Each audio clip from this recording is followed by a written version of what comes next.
Bonjour à tous, aujourd'hui on se retrouve pour une nouvelle vidéo YouTube de conseils de révision par UE. Des tuteurs de chaque matière vont venir vous donner des conseils plus spécifiques pour leur UE pour vous permettre de bien travailler pendant ce mois de révision. En physiologie, ce qui est important de comprendre, c'est que les profs de physio, ils sont pas là pour vous piéger sur des détails inutiles. Il faut vraiment que vous arriviez à avoir un raisonnement global, réussir à comprendre comment est-ce que les organes ils vont pouvoir interagir les uns avec les autres pour au final permettre une réponse physiologique globale. Et en général, vous avez un peu trop tendance, je pense, à vous focaliser sur des détails qui importent peu aux professeurs. C'est vraiment important de prendre du recul et d'arriver vraiment à comprendre la globalité des choses, la globalité des processus physiologiques dont on vous parle. Pour les QCM, où il y a des exercices à faire, par exemple, comme c'est le cas pour le cours de Monsieur Mateki, nous, ce qu'on vous conseille vraiment, c'est que quand vous êtes chez vous, il faut que vous entraîniez à faire les exercices sans calculatrice. Parce que le jour de l'examen, elle est interdite et vraiment, ça va vous permettre de réapprendre ou d'apprendre à faire des calculs de tête parce que c'est quelque chose qu'on a tendance à rapidement oublier. Et comme ça, vous pourrez prendre la main et en général, c'est vraiment pas des calculs qui sont compliqués. On va juste vous demander de multiplier par 0,2 et c'est vraiment des choses qui sont faciles à faire une fois qu'on a compris comment ça se passait. Pour les calculs, pareil, faut, une fois que vous avez votre résultat, que vous assuriez que le résultat en fait, il soit cohérent. Par exemple, quelque chose de tout bête, on ne peut pas avoir plus d'air à l'intérieur du poumon qu'à l'extérieur, qu'au niveau de l'air ambiant. Et donc voilà, ça c'est des choses qui sont un peu bêtes, mais ça vous permet de réaliser quand vous avez peut-être fait une grosse erreur et donc de reprendre les choses plus calmement. De même, quand vous avez encore une fois des QCM avec des calculs, nous ce qu'on vous conseille c'est de vraiment, dès que vous voyez un QCM avec un calcul, vous marquez toutes les formules sur votre brouillon, comme ça vous évite de vous embrouiller une fois que vous êtes et vous saurez mieux où c'est qu'il faut aller et quelle formule il faudra utiliser. C'est un peu la même chose avec les QCM, par exemple sur la courbe de l'oxygène ou bien la courbe de Barcroft. Ce qu'on vous conseille, c'est de apprendre à refaire la courbe de l'oxygène pour toutes les situations qu'on a vues et donc d'apprendre à la refaire au brouillon. Et ensuite, une fois que vous avez le QCM, vous pouvez réfléchir à partir de la courbe que vous avez tracée et ce sera beaucoup plus clair pour la résolution des QCM. Et enfin, ça c'est quelque chose qui va être valable pour toutes les matières en fait, mais le plus important c'est de réussir à trouver votre méthode de réflexion. C'est-à-dire qu'il y a des personnes qui vont plutôt avoir tendance à réfléchir sur les formules, quelque chose de plus mathématique, et d'autres personnes qui vont plutôt essayer de chercher la logique derrière ce qu'on vous explique. Et il y a d'autres personnes qui vont faire les deux. Pour certaines parties du cours, ils vont utiliser des formules et pour d'autres parties, utiliser la logique. Et il n'y a pas de bonne méthode. La bonne méthode, c'est vraiment celle qui vous correspond le mieux. Et voilà, il faut vous entraîner à réfléchir avec votre méthode et ne pas improviser le jour du concours à se mettre à réfléchir avec une toute nouvelle méthode alors que vous n'en avez pas l'habitude. Tout d'abord, on vous conseille de reprendre les séances tuto que vous avez du mal à mettre en QR. Peut-être comme ça, vous allez vous inspirer. Ensuite, c'est important de s'entraîner à rédiger. On sait que c'est long, 2 heures de son temps, mais bon, c'est hyper important pour voir en fait dans les conditions si vous arrivez bien à avoir le temps de tout faire en 2 heures et pour s'organiser, que le jour de l'examen, vous ne soyez pas perturbé par le temps. En plus, on vous conseille de relire les QR du tuto dans la mesure du possible et de relire également vos QR personnels. Aussi, reprenez bien les conseils que les TS vous ont donné lors des corrections personnelles. Aussi, on vous conseille de replonger spécifiquement dans les cours de santé publique, de droit, surtout revoir les lois et d'histoire, parce que c'est ceux qui sont majoritairement oubliés pendant les QR, donc c'est important que vous revoyiez les notions clés en rapport avec ça, pour pouvoir bien penser à les mettre pendant votre rédaction. On vous conseille aussi de faire une fiche éventuelle possible sur les différents axes que vous pouvez prendre pour la rédaction du plan, puisqu'on sait que vous aurez un peu du mal à rédiger un plan, donc ça pourrait vous aider aussi. Vu que vous avez eu certains cours au premier semestre qui vont vous être utiles pour la QR de la fin d'année, je vous conseille de revoir les notions clés et importantes qui peuvent être intéressantes en QR, soit par l'intermédiaire des fiches qui sont disponibles sur Tutorat Santé ou vos propres fiches que vous avez faites durant le premier semestre. Ça vous permettra de ne pas oublier ces notions et de bien pouvoir les réinvestir pendant la QR. On vous conseille aussi de revoir les questions et les tensions possibles principales par cours quand vous révisez chaque cours séparément. Et éventuellement de faire une fiche dessus. Concernant l'UE7, c'est une nouvelle matière pour vous un peu qui peut être complexe, donc nous on vous conseille pour vous entraîner de refaire les sciences, l'école et les ED. Et vous pouvez aussi faire en fait les séances des PACES sur les parties des cours qui sont identiques. comme elles sont identiques, les sujets de QCM seront les mêmes et vous pourrez en plus vous entraîner sur ça. Nous vous conseillons de venir à l'examen blanc, ça vous fera un réel entraînement vis-à-vis du jour J, sachant qu'en plus vos cols ne duraient qu'1 heure alors que votre examen durera 1h30. Ça va donc vous permettre de bien apprendre à gérer votre temps et votre stress. D'ailleurs, si vous bloquez sur un QCM, notamment les QCM d'optique, n'hésitez pas à passer, c'est normal de bloquer. Il vaut mieux réussir 13 QCM au maximum plutôt que 16 à moitié. Alors, comment travailler l'U8 L'U8, d'abord, il faut que tu comprennes ton cours, que tu lises ton cours une première fois et que tu fiches. Moi, je sais que je faisais mes propres fiches parce que j'aime pas travailler sur les fiches des autres. Mais après, si t'as pas le temps de faire tes fiches, il y a d'autres fiches. Ouais, moi je travaillais sur les fiches, donc vous avez le tutorat santé, il y a des fiches qui sont disponibles qu'on a fait ou qu'on a un petit peu repris de l'an dernier, qu'on a ajusté par rapport à vous parce qu'il y a des trucs que vous n'avez plus au programme. Mais les fiches que vous trouverez, elles sont totalement adaptées, on a fait en sorte que ce soit pour vous, quoi. Pareil, quand vous faites les QCM, au début, faut s'aider du cours, des fiches, etc. Après, faut faire énormément de QCM, faut s'entraîner régulièrement, pas tous les jours, mais plusieurs fois par semaine, et pour pas perdre la main, quoi.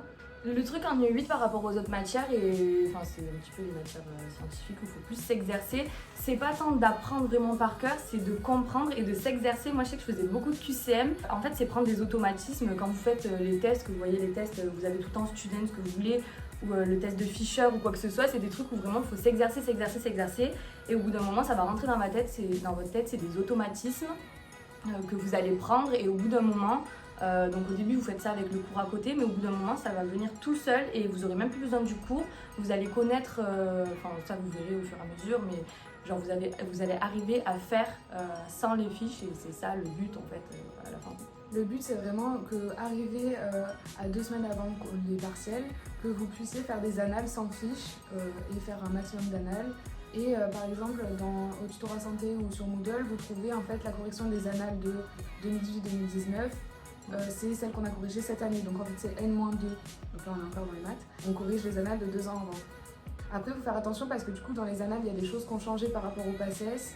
Vous n'avez plus le faisceau d'arguments, vous n'avez plus les probas, donc quand il y a ce genre de QCM hors programme. Vous n'avez plus aussi les corrélation, régression. Et les lois uniformes, exponentielles, et aussi les notions de sensibilité, spécificité, rapport de vraisemblance positif, négatif et tout ça en épidémie, vous avez plus, donc tout ça. Ce qu'on a fait nous cette année, c'est une fiche donc, qui vous explique comment utiliser les différentes calculatrices. Parce qu'en fait, ce que vous verrez, moi ce qui m'a beaucoup aidé, c'est que vraiment la calculatrice, elle est super importante. Il y a plein de calculs que vous faites comme ça, à la main et tout, mais il y a plein d'exercices qu'on peut faire, genre notamment les tests, directement avec la calculatrice, tous les calculs de moyenne, tout ce que vous voulez. Vous avez des fonctions dans votre calculatrice qui vous permet juste de rentrer vos informations et vous tapez juste sur Entrée.